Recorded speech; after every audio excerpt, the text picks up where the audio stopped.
The Surgeon General is saying that the U.S. is now where Italy was 2 weeks ago. Here's a comparative look of cases around the world. 2 weeks ago, South Korea had more than 5,300 cases. Today, they have over 8,400. Italy, on the other hand, had less cases 2 weeks ago, around 2,500. Today, the country has confirmed a staggering 31,500 cases. Other countries have also seen a rapid increase in infections over the past 2 weeks. In the United States, the number of cases 2 weeks ago, it was 124. Today, that number has soared to more than 5,800. And joining us now to discuss is family physician and associate professor at Rowan University, Dr. Jen Caudle. Dr. Jen, thanks so much for coming back on. Do these numbers scare you when you see this? Spain, France, specifically Italy? They're very concerning. Absolutely. These numbers are affecting me just like I think they're affecting the rest of the world and certainly our country. They are concerning. So yeah, do we need to take action and do our best to prevent the spread of this? Absolutely. Yeah, and you know, I've been seeing some reports. In fact, a new study released in the journal Science reported that 86% of people infected with coronavirus, they're walking around undetected. Is that true? Are we seeing more cases where people just haven't been diagnosed with the virus and yet are still infected and walking around? Right. So I'm not sure that it's actually more cases. I mean, to be honest with you, we've actually thought this, at least for the last couple of months. I've been following coronavirus really ever since it sort of started emerging in the United States in the last 3 or 4 months.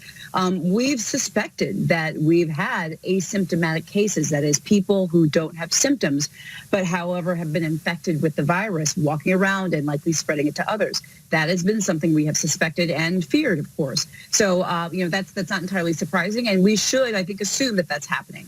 Doctor, let's take it back to the basics here for folks that are watching. And, you know, you hear so much about coronavirus. Some of us may think, oh, I may have that because I feel like I have a fever or I have shortness of breath. Kind of walk us through the steps and the symptoms, again, of the coronavirus. And then when would someone start to notice those symptoms after they may have come in contact with someone who could have had it? Sure. So let's start with the symptoms of coronavirus. The 3 hallmark symptoms are fever, cough, and shortness of breath. And the cough, just to clarify, tends to be more of a dry cough.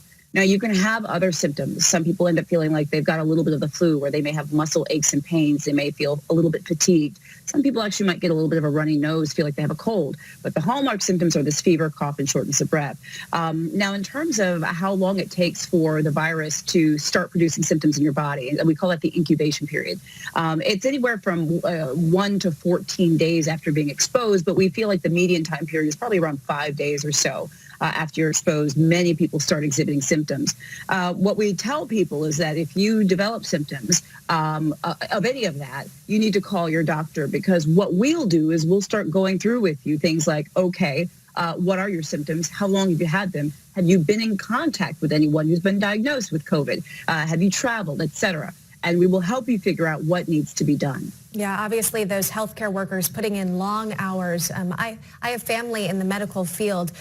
Just a really quick question for you, doctor. I'd heard reports from family that in fact some potential protective gear among healthcare workers might be limited at this point. Have you been hearing the same thing? Yes, and it's not just a might, it's a definite.